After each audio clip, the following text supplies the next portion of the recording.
Pumanaw ang aking asawa at isang lumang Amerikana lang ang iniwan niya sa akin sa harap ngang abogado, pinaktawanan ako ngang aking manugang. Sabi niya, iyon lang daw ang nararapat sa akin dahil ang 200 milyong piso ay mapupunta na sa kanya. Pero sa loob ng lining ng lumang Amerikana, may nahanap akong isang sobrananakatahi ng mayos. Isang lihim na babago sa lahat ng aming buhay. Habang iniisip ni Ricardo na siya na ang pinakamayaman. Hindi niya alam na hinayaan ko siyang mahulog sa sarili niyang patibong. Ngayon, sa halip na magpakasasa sa pera, nakita ko siyang umiyak habang pinupusasa ng mapulis. Ang perang inakala niyang mamanahin niya ay pag-ari ko pala simula pa noong una. Bago ko ituloy ang kwento ng hustisyang ito, maaari mo bang isulat sa comment kung saang lungsod ka nanonood? Gusto kong malaman kung hanggang saan nakarating ang kwento naming ito. Paalala. Bagamat ang kwentong ito ay likhang isip lamang upang maging mas kapanapanabik, ang mensahe at aral na dala nito tungkol sa pamilya ay totoo at napakahalaga. Napakabigat ng atmosfera sa loob ng silit na iyon. Nararamdaman ko ang bawat titik ng makamag-anak at kapitbahay na nakapaligid sa amin. Nakopo ako sa isang lumang silya habang ang aking makamay ay nanginginig sa kaba at lumbay. Katatapos lang ng libing ng aking mahal na asawa na si Luz Viminda. Ang sakit ay sariwa pa rin sa aking puso. 40 taon. 40 taon kaming nagsama sa hirap at ginhawa. Inakala ko na ang araw na ito ay magiging payapa, isang pagkakataon upang gunitain ang kanyang kabutihan, ngunit nakamali ako. Sa tapat ko, nakaupo ang aking manugang na si Ricardo. Mayabang ang kanyang pagkakaupo. Nakasuot siya ng mamahaling barong at tila hindi bakas sa kanyang mukha ang pagdadalam hati. Sa tabi niya ay ang anak kong si Cristina. Nakayuko siya at tila malayo ang iniisip niya. Doon ko naramdaman ang unang saksak sa aking dibdib. Ang sarili kong anak ay mas piniling tabihan ang kanyang asawa kaysa sa akin, ang kanyang ama na nakpalaki sa kanya. Tumikhim si Abogado Santos bago inayos ang kanyang salamin. Hawak niya ang dokumentong magpapasya sa aming kinabukasan. Nagsimula siyang magbasa sa isang seryosong tono. Sinabi niya na ang lahat ng gaari-arian ni Luz Viminda, kabilang ang aming bahay at ang malalawak na lupain sa Tagaytay, ay mapupunta kay Ricardo. Hindi lang iyon. Mayroon pang pera sa bangko na nakakahalagang 200 milyong piso. 200 milyong piso. Halos hindi ako makahinga sa gulat. Saan galing ang ganun kalaking pera? Bakit hindi ito sinabi sa akin ni Luz Viminda? Ngunit ang mas masakit ay ang sumunod na pangungusap ng abogado. Sabi niya para sa kanyang asawa ay iniwan niya ang kanyang lumang Amerikana. Isang lumang Amerikana. Iyon lang. Nabingi ako sa katahimikan na sumunod. Narinig ko ang mahihinang bulungan nga, tiyahin ni Cristina. Nararamdaman ko ang kanilang awa na may halong pangungutya. 40 taon ng pagmamahalan, nawilang sa isang lumang piraso ng tela. Biglang bumasag sa katahimikan ang malakas na tawa ni Ricardo. Isang tawang puno ng pang-uyam. Sabi niya, Bernardo, mukhang iyan lang talaga ang halaga mo sa buhay ni Luz Viminda. Isang lumang Amerikana para sa isang lumang tao. Sabi pa niya, buti na lang daw at narito siya para alagaan si Cristina dahil kung sa akin lang daw aasa ang anak ko, baka magirap lang sila. Gusto kong sumiga. Gusto kong itanong kung bakit ako ginaganito nga asawa ko. Bakit niya ako ipinahiya sa harap ng maraming tao, pero walang boses na lumalabas sa aking bibig. Ang lalamunan ko ay parang tuyong buhangin. Tumingin ako kay Cristina, umaasang ipagtatanggol niya ako, ngunit nanatili siyang tahimik. Sabi niya ng pabulong, laging sinasabi na nanay ay alagaan kaniya. Ngunit tinakpan ni Ricardo ang kanyang balikat at sinabing, nalilito na ang nanay mo bago siya mamatay, kaya ito ang nangyari. Ang yabang sa boses ni Ricardo ay nagpapakulo ng aking dugo. 15 taon ko siyang pinaktisan. 15 taon niyang ipinaramdam na wala akong silbi dahil sa aking simpleng trabaho. At ngayon, siya na ang mayaring lahat ng pinahirapan namin. Habang ako nakatayo lang doon, hawak ang aking dignidad na unti-unting nadudurok, habang pinapanut ko silang makdiwang sa aking kahihiyan. Mag-isa akong nakmaneho pawi sa aming bahay sa Quezon City. Ang bawat kanto ng kalsadang aking dinadaanan ay puno nga alaala. Ngunit sa pakakataong ito, ang katahimikan sa loop ngang sasakyan ay tila sumasakal sa akin. Ang bahay na dati ay puno nga init ngang pagmamahal, ngayon ay tila isang malaking kabaong na walang buhay. Pagpasok ko sa pinto, ang amoy ngang paboritong pabango ni Luz Viminda ay nananatili pa rin sa hangin. Ngunit sa halip na aliw, sakit ang hatid nito sa akin. Umupo ako sa aking lumang upuang gawa sa nara. Doon, sa gitna ng sala, muli kong narinig ang boses ng abogado, 200 milyong piso para kay Ricardo. Isang lumang Amerikana para sa akin, paulit-ulit itong naklalaro sa aking isipan. Bakit? Iyan ang tanong na hindi ko masagot. Bakit ako tinalikuran ng babaeng minahal ko ng higit pa sa aking sarili? 40 taon. 40 taon kaming nagsama. Naalala ko noong kami ay nagsisimula pa lamang. Nagtrabaho ako sa 2 kumpanya ng sabay. Pumasok ako bilang kargador sa umaga at security guard sa gabi.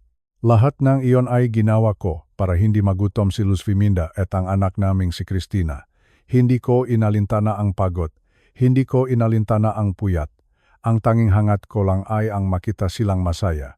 Noong makasakit siyang cancer 5 taon na ang nakalilipas, hindi ako umalis sa tabi niya. Ako ang naghugas sa kanya. Ako ang nagpakain sa kanya. Ako ang humawak sa kanyang kamay sa bawat session ng chemotherapy. Inubos ko ang aking kaunting ipon para sa kanyang gamutan. Inakala ko na ang aming pagmamahalan ay kasing tatag ng pader ng aming tahanan. Ngunit ngayon, ang lahat ng sakripisyong iyon ay tila nawalan ng halaga. Para akong isang lumang basahan na itinapon pagkatapos gamitin. Ang sakit ay hindi lang dahil sa pera. Ang sakit ay dahil sa kawalang tiwala. Paano niya nagawang itago ang ganun kalaking halaga? Paano niya nagawang ipahiya ako sa harap ng aking manugang na walang ibang ginawa kundi maliitin ako? Naalala ko ang mukha ni Ricardo kanina. Ang kanyang ngiting mapang-api. Sabi niya, iyon lang daw ang nararapat sa akin. Sabi niya, swerte raw si Cristina dahil siya ang mag-alaga rito. Ang bawat salita niya ay parang asin na ibinubutbot sa aking sugat. At ang mas masakit, tila naniniwala rin ang aking anak na nawawala na ako sa sariling kaisipan. Tumingin ako sa paligid ng aming sala. Ang nga retrato namin sa dingding ay tila nanunukso. Ang nga ngiti namin doon ay tila isang malaking kasinungalingan. Naramdaman ko ang matinding pait sa aking dibdib. Pakiramdam ko ay ipinakanulo akong taong pinakatiwalaan ko. Ang pagtataksil na ito ay mas masakit pa kaysa sa kamatayan. Ang kamatayan ay dulo lang ng buhay, ngunit ang pagtataksil na ito ay dulo ng aking paniniwala sa pag-ibig. Makdamak akong hindi nakatulog. Ang bawat tunong ngang orasan ay tila sumasabay sa pintik ngang aking pusong nakdurusa. 40 taon ngang katapatan na uwi lang sa isang lumang Amerikana. Ito na ba ang kabayaran ng lahat ng aking paghihirap? Ito na ba ang huling alaala na nais niyang iwan sa akin? Kahihiyan at kahirapan? Hindi ko na mapigilan ang pagtulo ng aking mga luha habang yakap ko ang sarili ko sa dilim ng gabing iyon. Lumalim na ang gabi. Ang buong Quezon City ay tahimik na, ngunit ang aking isipan ay patuloy na naglalayak sa kawalan. Hindi ako makakain. Ang pagkain ay parang buhangin sa aking bibig. Sa wakas, napapasyahan kong buksan ang plastik na bag na naglalaman ng iniwan ni Luz Viminda, ang lumang Amerikana. Inilabas ko ito ng dahan-dahan. Ang tela nito ay kulay asul na madilim, medyo kupas na ang kulay dahil sa katandaan. Nakita ko ang bahagi sa siko na manipis na dahil sa madalas na pagsuot ni Luz Viminda noong siya ay nabubuhay pa. Sabi niya, ito ang pinakamainit na damit na mayroon siya. Ito ang damit na suot niya tuwing kami ay naglalakad sa parke noong panahong masaya pa kami. Habang hinahawakan ko ang tela, may napansin akong kakaiba. May bahaging ang lining sa loop na tila matigas. Hinipo ko itong mabuti.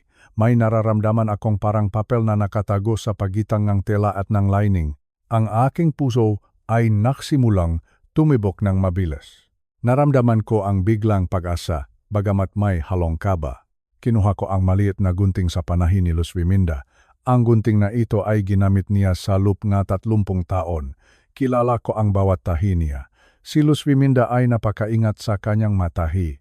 Bawat hiblang sinulit ay inilalagay niya ng may katumpakan. Sa sandaling iyon, naramdaman ko ang kanyang presensya sa bawat tusok ng gunting sa tela. Parang naririnig ko ang kanyang bulong na nagsasabing, "Ituloy mo lang, Bernardo." Dahan-dahan kong ginupit ang mga sinulit sa lining. Sa bawat pagputol, tila pinuputol ko rin ang pader ng kalungkutan na nakapaligid sa akin. Sa wakas, lumabas ang isang fongbi na kulay Manila. Isang malaking sobre. May nakasulat sa labas nito. Ang pangalan ko, Bernardo. Ang sulat kamay ay kay Luz Viminda. Kilala ko ang kanyang paraan ng pagsulat. Ngunit sa pagkakataong ito, ang malitra ay tila mas mabilis ang pagkakasulat, mas seryoso at mas mahalaga. Nanginginig ang aking makamay habang binubuksan ko ang sobre. Sa loob nito ay may 3 pahinang sulat at ilang mga dokumento. Pagbukas ko ang unang pahina, ang unang salitang nabasa ko ay aking pinakamamahal na Bernardo. Sa sandaling iyon, gumuho ang lahat ng aking galit. Ang lahat ng aking pagdududa ay napalitan ng matinding kuryosidad. Sabi sa sulat, "Bernardo, kung binabasa mo ito, ibig sabihin ay nagtagumpay ang aking plano. Ibig sabihin, naniwala si Ricardo na siya na ang nanalo. Humihingi siyang tawad sa akin. Humihingi siya nga tawad dahil kailangan niyang gawin ang lahat na ito upang protektahan ako. Sinabi niya na ang bawat masakit na salita at ang bawat paglayo niya sa akin nitong mahuling buwan ay hindi totoo. Bahagi lang daw iyon ng isang malaking pagpapanggap." Bumilis ang hinga ko. Nagpatuloy ako sa pagbabasa. Sinabi ni Luz Viminda na may natuklasan siya tungkol kay Ricardo 3 buwan bago siya mamatay. Isang lihim na nakakasuka. Isang lihim na wawasak sa aming pamilya kung hindi siya kikilos ng mabilis. Hindi ko mapigilang mapahawak ng mahigpit sa papel. Ang aking mamata ay nanlalabo dahil sa luha, ngunit pinilit kong magpatuloy. Ang lumang Amerikanang ito, na inakala kong simbolo ng aking kahihiyan, ay naging simbolo palang kanyang huling pagmamahal. Isang huling proteksyon para sa akin at para sa aming anak na si Cristina. Napagtanto ko na ang aking asawa ay hindi ako pinagtaksilan. Sa halip, ginamit niya ang kanyang natitirang lakas upang labanan ang isang kawe na nasa loob mismo ng aming tahanan. Habang ang buong mundo ay nakatingin sa akin ng may awa, si Luz Viminda ay nakatingin sa akin ng may pag-asa sa kabilang buhay. Nangingini ang aking makamay habang hawak ko ang mapahinang isinulat ni Luz Viminda. Ang katahimikan sa loob ng aming bahay sa Quezon City ay tila naging mas malalim. Tanging ang tunok lamang ng bentilador ang naririnig ko habang ang bawat salita sa sulat ay tila bumubulong sa aking pandinig. "Bernardo, panimulang kanyang sulat. Patawarin mo ako kung naging malamig ako sa iyo nitong mahuling buwan. Patawarin mo ako kung tila itinulak kita palayo sa akin. Napahagulgol ako nang mabasa ko ang mga linyang iyon. Ang sakit na naramdaman ko nung mga huling sandali niya, ang akala kong pagkawalang ang kanyang pagmamahal ay may mas malalim palang dahilan, isang dahilan na hindi ko kailanman inakala. Sinabi niya sa akin na natuklasan niya ang tunay na kulay ni Ricardo 3 buwan bago lumala ang kanyang sakit. Noong una, hindi siya makapaniwala. Ang akala naming mabuting manugang ay may itinatago palang na madilim na lihim. Sinabi ni Luz Viminda na narinig niya ang pakikipag-usap ni Ricardo sa telepono. Doon niya nalaman na ang aming anak na si Cristina ay biktima ng isang malaking panloloko. Ngunit nang subukan niyang harapin si Ricardo, doon lumabas ang tunay na halimaw. Tinakot siya nito. Sinabi ni Ricardo na kapag nagsalita si Luz Viminda, gagawa siya ng paraan upang iparating na ang aking asawa ay nawawala na sa sariling kaisipan. Gagamitin do ni Ricardo ang mga sandaling nakakalimot si Luz Viminda dahil sa epekto ng gamot at chemotherapy. Sabi nga sa ako sa sulat, "Bernardo, natakot ako para sa iyo." Sinabi ni Ricardo na kung hindi ako susunod sa kanyang gusto, ipapasok kaniya sa isang pasilidad para sa may demensya. Doon ka raw niya itatago at hihintayin na lang ang iyong kamatayan. Ang pakmamalupit na ito ang naging dahilan kung bakit kailangang magpanggap si Luz Viminda. Kailangan niyang maging mataray sa iyo. Kailangan niyang maging malamig. Kailangan niyang palabasin na wala na siyang tiwala sa iyo sa harap ni Ricardo. Bawat patak nga aking luha ay bumabasa sa papel.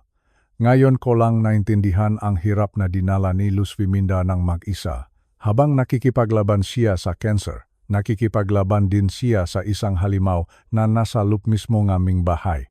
Ginawa niya ang lahat ng iyon upang protektahan ako, upang masigurado na hindi ako mapapahama sa kamay ni Ricardo. Pinili niyang makmukhang masama sa aking paningin para lang mailigtas ang aking buhay. Ang Amerikanang ito, na inakala kong simbolo ng aking kahihiyan, ay naging huling sandata ni Luz Viminda. Sinabi niya na kailangang maniwala si Ricardo na siya ang panalo. Kailangang isipin ni Ricardo na nakuha na niya ang lahat ng kayamanan. Iyon daw ang tanging paraan para hindi siya gumawa ng masama sa akin sa mga huling araw ng aking asawa. Bernardo, huwag kang mag-alala. Sabi niya sa sulat. Ang lahat ng ito ay matatapos din. May iniwan akong ebidensya na hindi niya kayang takasan. Habang binabasa ko ang bawat pangungusap, nararamdaman ko ang matinding pagsisisi. Nagsisisi ako dahil nakduda ako sa kanya. Nagsisisi ako dahil naniwala ako na kaya niyang itapon ang 40 taon naming pagsasama para sa isang lumang damit. Pero higit sa lahat, nararamdaman ko ang matinding galit kay Ricardo. Isang galit na ngayon ko lang naramdaman sa buong buhay ko. Ang boses ni Luz Viminda mula sa kabilang buhay ay nagbigay sa akin ng lakas. Isang lakas na hindi ko alam na mayroon pa pala ako sa kanitong katandang edad.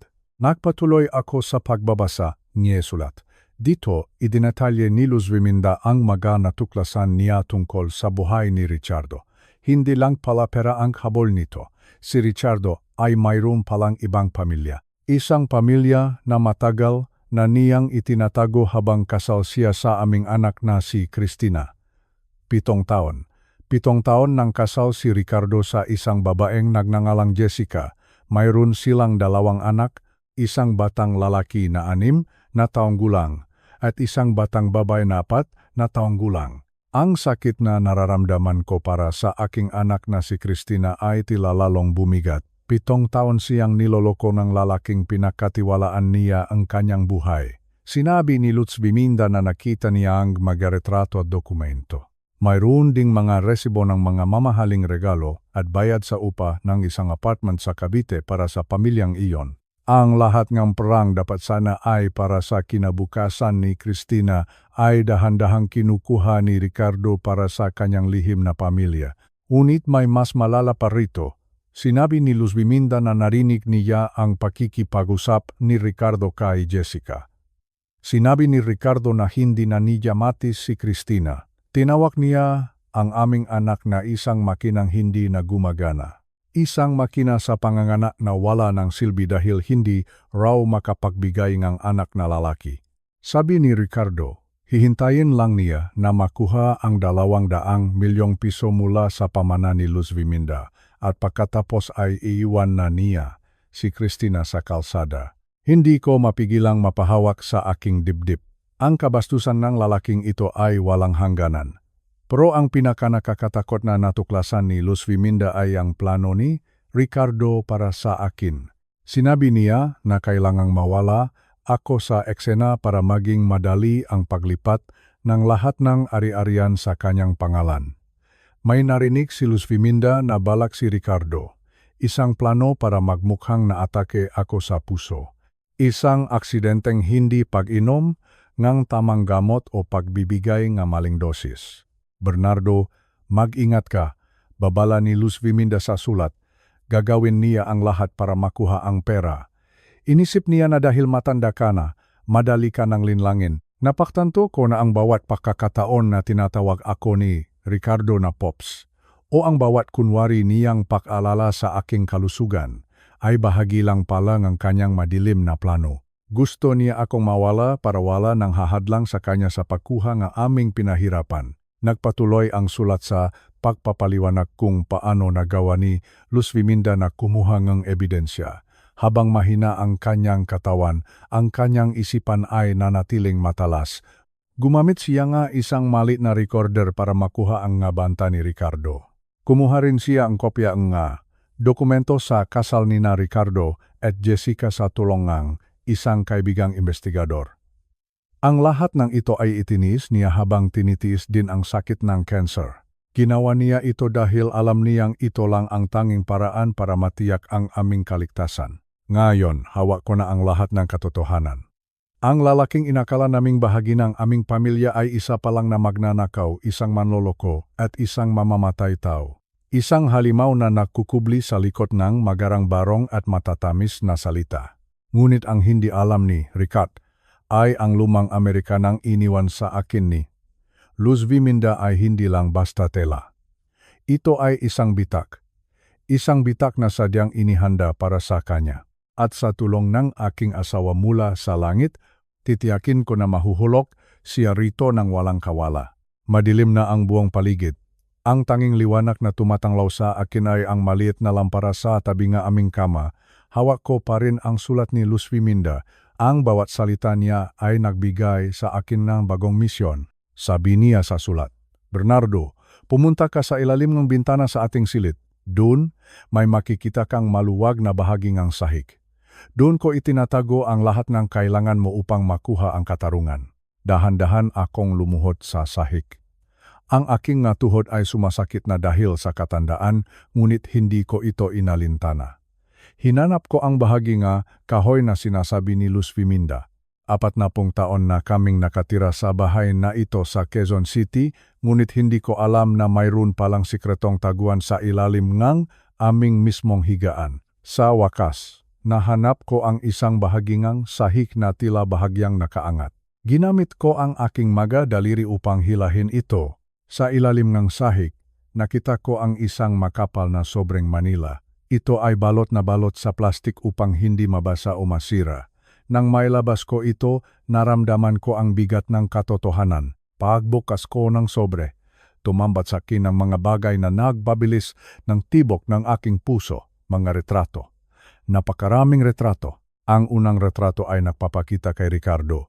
Kasama niya ang isang babaeng mas bata kay Cristina. Nakangiti sila habang nasa labas ng isang bahay sa Cavite. May 2 batang kasama sila, isang batang lalaki at isang batang babae. Sa susunod na retrato, nakita ko si Ricardo na nasa isang birthday party. Siya ang humahawak sa tsakeng batang lalaki. Ang kanyang nga mata ay puno ng katuwaan. Isang katuwaan na hindi ko kailanman nakita sa kanya kapag kasama niya ang aking anak na si Cristina. Sunod kong nakuha ang isang dokumento, isang marriage certificate. Halos manigas ang aking buong katawan.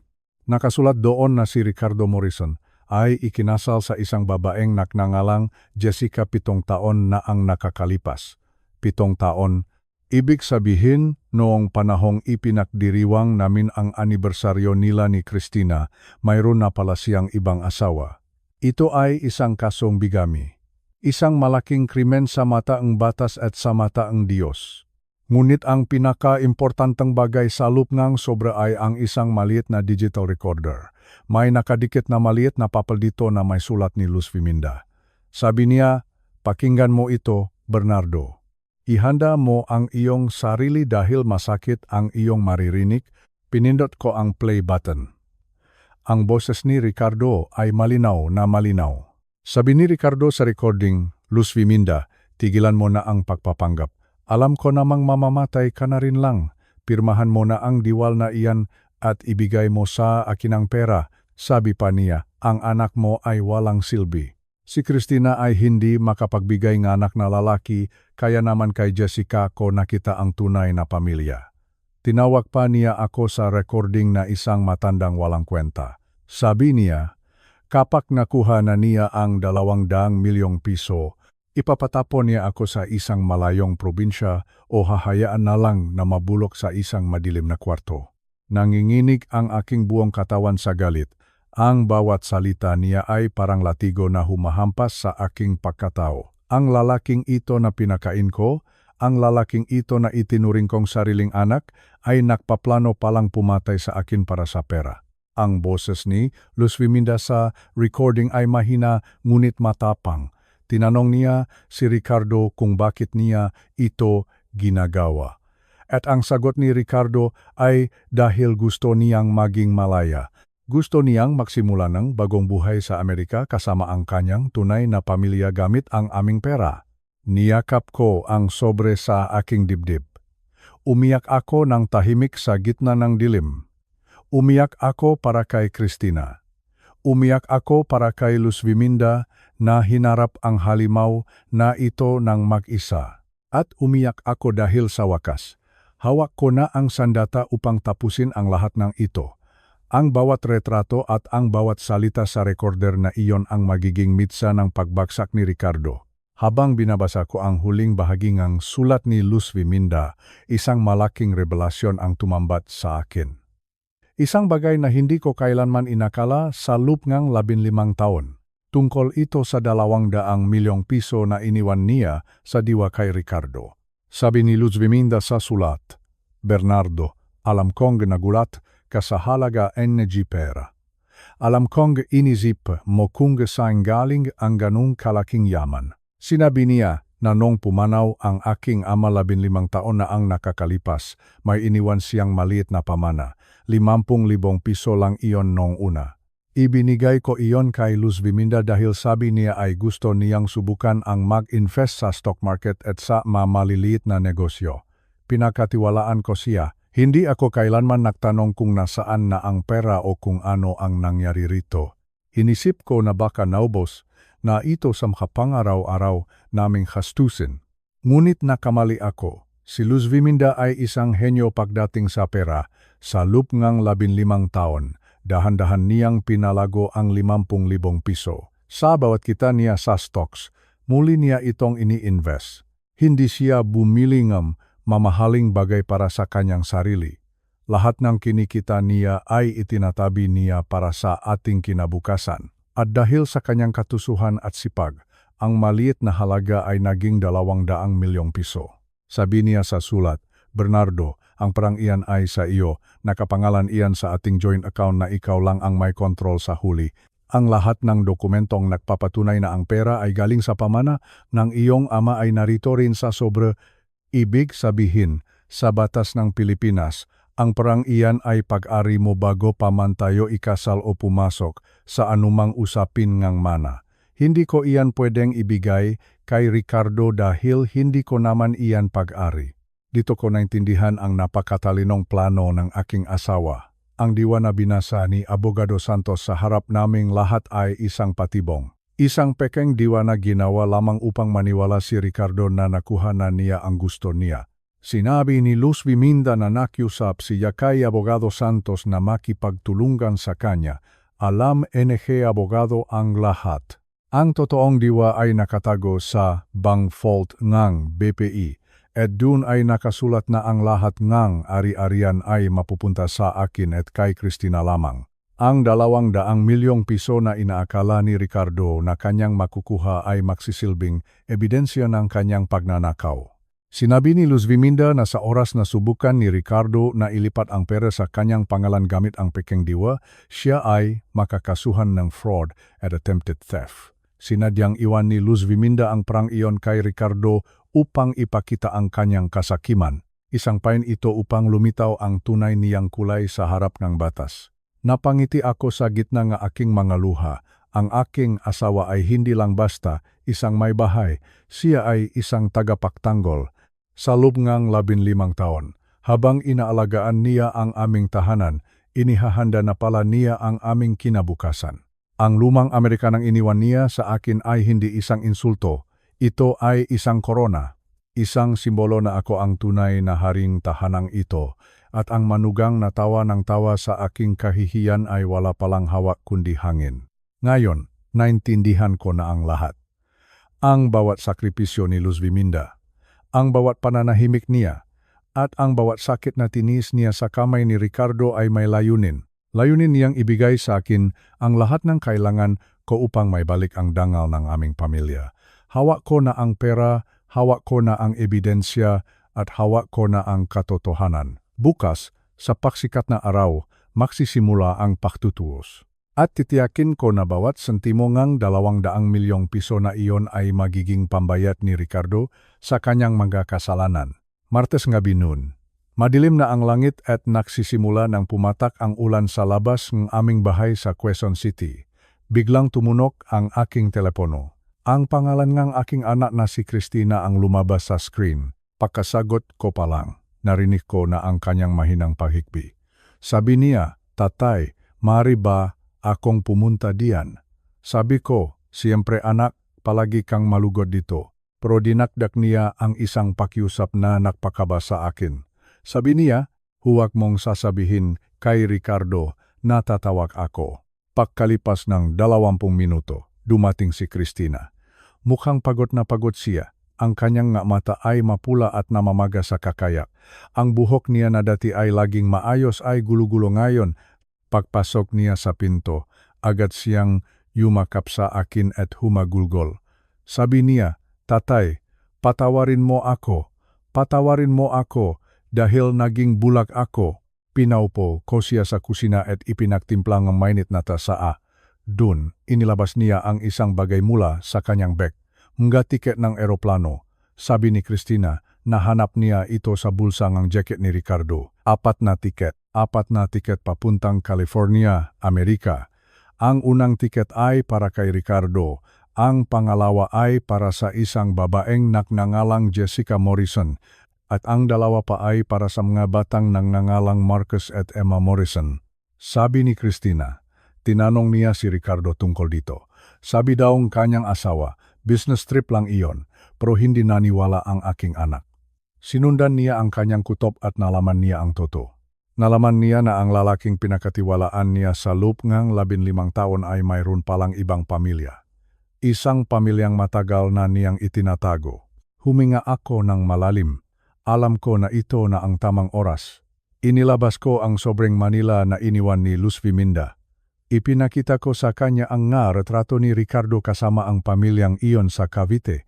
Ipinakita ko rin sa kanya ang marriage certificate ni Ricardo at Jessica na may petsang 7 taon na ang nakalilipas. Ngunit ang pinakamasakit para kay Christina ay nang marinig niya ang recording. Pinindot ko ang play button sa recorder ni Luz Viminda.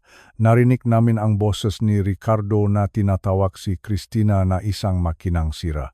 Narinig namin kung paano niya pinaplano na kunin ang pera ni nanay at iwan si Christina sa kalsada. Sabi ni Ricardo sa recording, "Matanda na si Christina at wala ng silbi. Nakita ko ang galit na namuo sa mga mata ng aking anak. Ang lungkot ay napalitan ng katapangan." Sabi ni Christina, "Tatay, hindi ko hahayaang manalo ang halimaw na iyon." Sabi niya, "Gagamitin natin ang lahat ng ebidensyang ito para pabagsakin siya." Doon sa mesa sa aming kusina, kaming dalawa ay nagplano. Hindi lang ito para sa pera. Ito ay para sa dangal ng aking asawa at para sa kinabukasan ng aking anak. Sabi ko sa kanya, "Anak, ang iyong nanay ay nagtiis para sa sandaling ito. Ngayon, oras na para tayo naman ang lumaban." Dumating ang araw na hinihintay naming lahat. Bumalik si Ricardo sa aming bahay na tila ba siya ang hari ng mundo. Napakayabang ang kanyang lakat. Nakasuot siya na bagong barong at may hawa na mamahaling briefcase. Sabi niya, "Bernardo, nasaan na ang papeles?" Sabi niya, "Kailangan ko ng asyauna." Sabi niya, "Kailangan ko ng asikasuhin ang paglipat ng 200 milyong piso dahil aalis na kami ni Christina papuntang Amerika sa susunod na linggo." Nakaupo lang ako sa aking paboritong upuan sa sala. Sa tabi ko ay nakatayo si Christina. Napansin ni Ricardo ang seryosong mukhang aking anak. Sabi niya, "Oh, Christina, bakit ganyan ang hitsura mo? Dapat ay masaya ka dahil magiging milyonaryo na tayo." Ngunit hindi sumagot ang aking anak. Sa halip, inilapag niya ang mga retrato at ang marriage certificate ni Ricardo at Jessica sa ibabaw ng mesa. Nawala ang ngiti sa mukha ni Ricardo. Tila tumigil ang pag-ikot ng mundo para sa kanya. Sinubukan niya pang magsinungaling. Sabi niya, "Ano ito?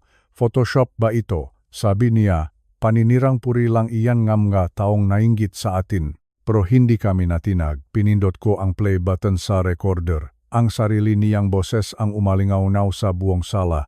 Ang kanyang nga plano na patayin ako sa pamamagitan ng pekeng atake sa puso. Ang kanyang nga pang-insulto kay Christina. Namutla si Ricardo. Ang kanyang yabang ay napalitan ng takot. Sabi niya, hindi niyo pwedeng gamitin iyan laban sa akin. Sabi niya, ang diwa ni Luz Viminda ay nagsasabing sa akin mapupunta ang pera. Dun ako tumayo at lumapit sa kanya. Sabi ko, Ricardo, ang diwang pinirmahan mo ay isang patibong. Ang 200 milyong piso ay hindi kailanman naging pag-ari ni Luz Viminda para ipamana sa iyo. Ang perang iyon ay pamana ang aking ama na ako lang ang may karapatan.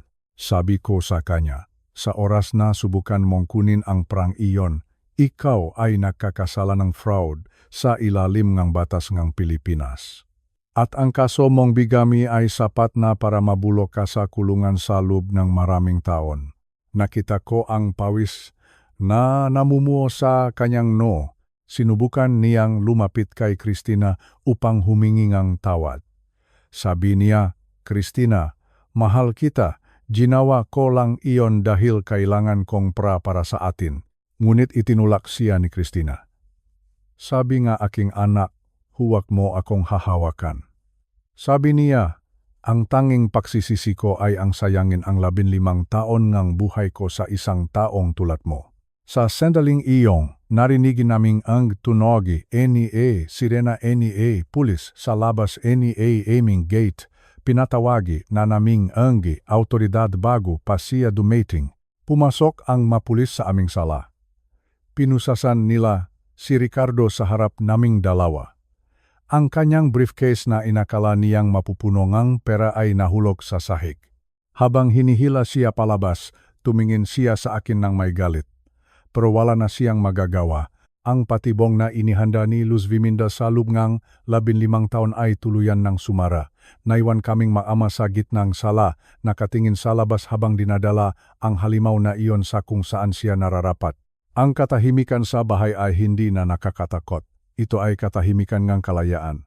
6 na buwan na ang nakalipas mula ng huling makita ng aming tahanan ang mukha ni Ricardo. Ngayon ang katahimikan sa aming bahay sa Quezon City ay hindi na nakakalungkot. Ito ay isang katahimikan na punong kapayapaan. Tapos na ang mga laban sa korte.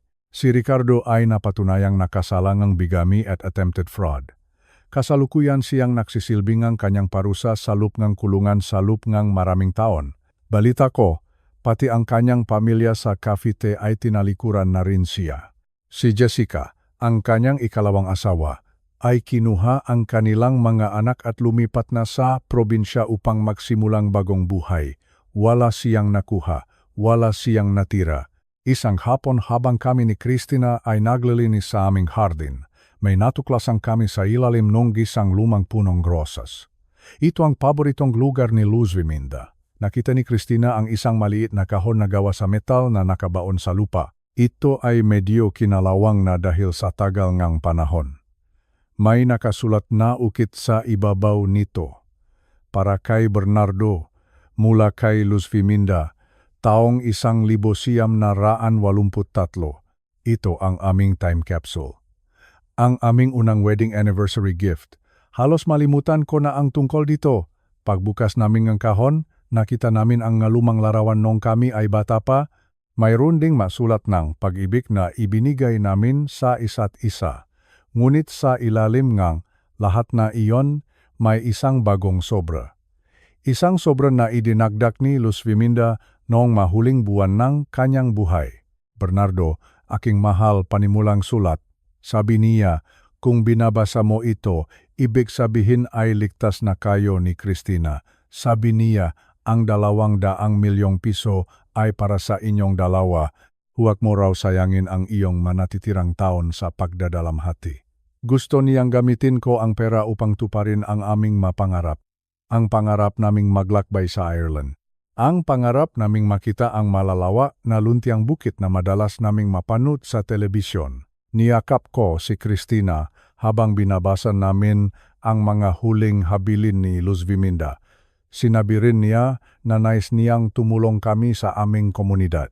Kaya naman, nakpa siya kaming magama na magbigay ne donasyon sa mga Home for the Aged sa paligid Nega Metro Manila. Gusto naming matulungan ang malolo at lola na inabandona ng kanilang mapamilya.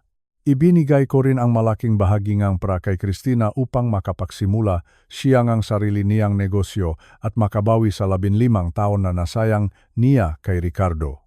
Sa susunod na buwan, nakabili na kami ng tiket papuntang Ireland. Isasama ko si Christina. Ito ang paraan namin upang parangalan ang alaala ni Luz Viminda.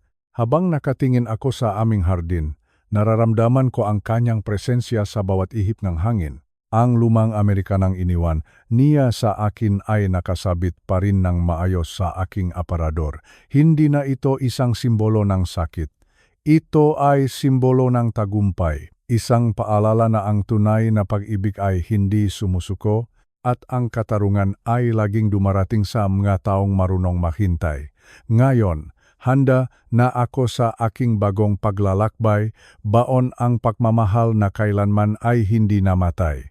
Otro, ang araw eniga 18 kwento. Salamat sa pagsama sa akin sa mahabang kwentong ito na aking buhay. Marahil ay nagtatanong kayo, ano ang gagawin niyo kung kayo ang nasa lugar ko?